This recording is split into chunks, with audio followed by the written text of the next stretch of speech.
عرب کی خواتین برقع لمبا کیوں پہنتی ہیں؟ اس کے اوپر ایک عجیب و غریب واقعہ یہ ہے کہ عربوں کے اندر پرانے زمانے کے اندر ایک جادوگر تھا.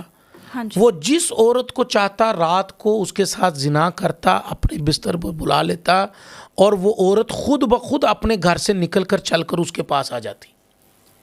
اللہ اکبر. یہ جو ہے یہ جادوگر خود بلا لیتا تھا اور وہ عورت چل کر اپنے گھر سے, ہاں جی, وہ کتنی بھی دور کیوں نہیں ہے, وہ اپنے گھر سے نکلتی, رات کے اس پہر نکلتی اور زیب تن اچھا لباس کرتی, خوشبو لگاتی جی, اور بڑی صاف ستھری ہو کر بند سنور کر آتی اور رات اس کے پاس گزارتی. اس کو صبح پتہ چلتا کہ میں نے رات کہاں گزاری.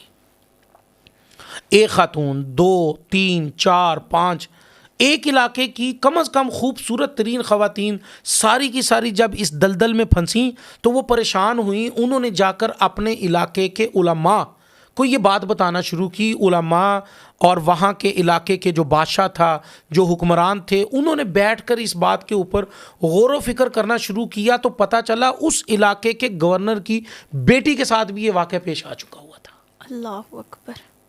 اب گورنر صاحب کہتے جب میری بیٹی محفوظ نہیں ہے تو عام بیٹیاں مائیں بہنیں کیسے محفوظ ہو سکتی ہیں؟ بالکل. اب انہوں نے کہا کہ جی اس کو تلاش کیا جائے. اس کے لیے انہوں نے ایک خفیہ فورس تشکیل دی. انہوں نے تلاش کرنا شروع کیا عورتوں کے اوپر جو بہت خوبصورت عورتیں تھیں علاقے کی. اس وقت ان کے اوپر انہوں نے نظر رکھنا شروع کی کہ یہ رات کے وقت جائیں یا کیسے یہ جاتی ہیں. وہ تو اپنے ہوش میں ہی نہیں ہوتی ہوں گی کہ جب اب وہ رات ان کا پہرا دیتے, وہ عورتیں اٹھ کر چلی جاتی, خود آ جاتی. اب اس کے اوپر تو اس کو سزا نہیں دی جا سکتی تھی, نہیں دی جا سکتی تھی نا, بالکل نہیں دی جا, کیونکہ وہ اپنی مرضی سے جا اپنی مرضی سے جا رہی ہیں. اب انہوں نے کہا کہ جو خاتون, اچھا ہوتا ہے ایسا تھا جو خاتون ایک دفعہ آ گئی وہ دوسری دفعہ نہیں بلاتا تھا اس کو, وہ ایسا خبیث انسان تھا وہ. اب انہوں نے ایک ایسی خاتون کا تعین کیا جو خوبصورت تھی, اس علاقے میں نہیں آئی تھی. اس کی روز مرہ صبح سے لے کر شام تک, شام سے لے کر صبح تک اس کی تمام نقل و حرکت کے اوپر انہوں نے غور و فکر شروع کیا.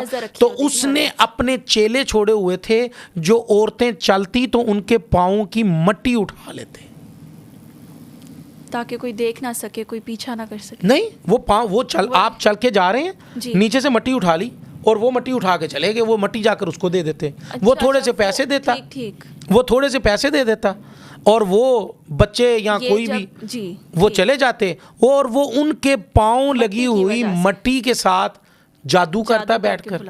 21 دن 11 دن وہ اس کے اوپر پڑھائی کرتا. جو بہت سخت طبیعت کی خاتون ہوتی اس کے اوپر 21 دن کرتا, جو نرم طبیعت کی ہوتی 7 دن کرتا, جو اس سے سخت قسم کی خاتون ہوتی اس کے اوپر 21 دن کرتا وہ عمل. خاتون اس کے پاس چلی جاتی. اور یہ صرف ایک پاؤں کے نشان وہ اس مٹی کی وجہ سے, مٹی کی وجہ سے. اب انہوں نے یہ فیصلہ کیا کہ اس کے اوپر تو نہ اس کو مارا جا سکتا ہے نہ پکڑا جا سکتا ہے, کون سا ایسا طریقہ اپنایا جائے کہ اس سے جان چھوٹ جائے. تو انہوں نے اپنے علاقے کے اندر یہ قانون بنا دیا کہ ہر عورت اپنا قمیض یا اپنا برقع اتنا لمبا پہنے گی کہ جو پیچھے سے اس کے پاؤں کے مٹی کے نشان مٹاتے ہوئے جائے. اور یہ اس وقت سے جو ہے ابھی تک رواج قائم ہے.